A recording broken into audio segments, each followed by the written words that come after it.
Hello guys. Ayan. So you see, I'm using the Deer, syempre, elixir, the medicinal beast. Sabi nga, medicinal beast.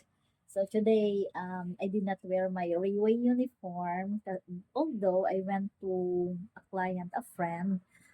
Well, I just want you to know na right now, with what's happening in the world, mas importante pa rin yung kalusugan. Kasi ano man mangyari, basta malusog ka, kahit konti na lang ang pera mo, basta malusog ka, you can survive.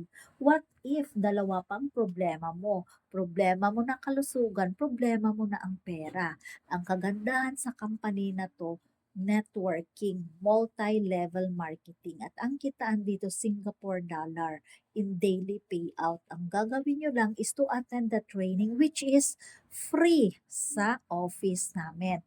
We have 6 offices in the whole Philippines. At lahat ng mga ito ay may guide, okay, free, mga training and seminars. All you have to do is to bring with you your full heart and open-minded.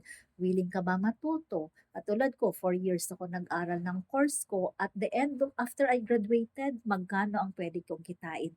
Dito, nung inaral ko full-time for 4 months, only Thursdays, okay, for 4 months, here I go. Lahat na intindihan ko na ito palang company na to ay may magandang purpose.